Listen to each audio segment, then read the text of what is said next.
preventative exercises for the rotator cuff tear is the lat pull down. The reason for this is because the latissimus dorsi offers a lot of support to the rotator cuff and keeps it in place.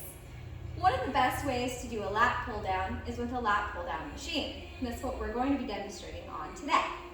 In order to have this exercise properly hit your latissimus dorsi, we must first remember the direction of the movement of the muscle. The lat likes to move out to the side and back as the scapula moves in and out away from the spine, laterally and medially. The lat can also reach upward, and we want to try to stretch that out when we're doing our lat pull downs. So first we're going to start by facing the machine. We're going to take our grip fairly wide.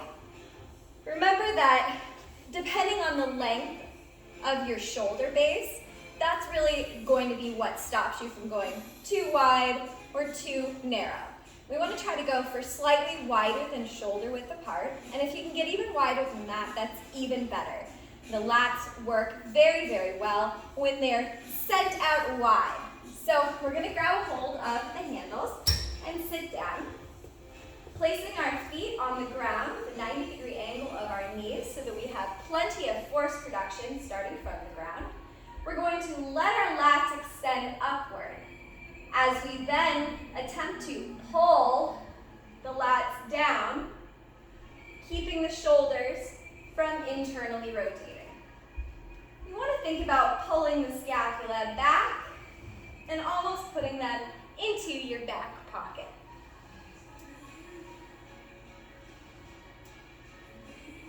Remember that when we're doing our lat pull down, you can lean back just slightly if that's more comfortable, or you can lean forward just slightly to get those pectoralis major and minor stretching a little better so they get out of the way and stop holding the shoulders in an internal rotation. Another great thing to pay attention to with the lat pull down is we don't want to really grip too tightly. It's good to have a hook grip rather than a firm grip on the handles, and the reason for this is because we want to keep that movement in the latissimus dorsi rather than waste the energy in our tight grip.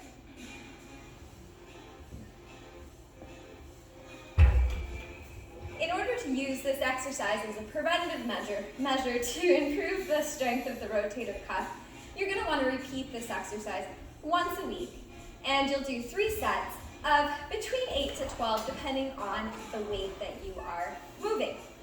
And that's it for that.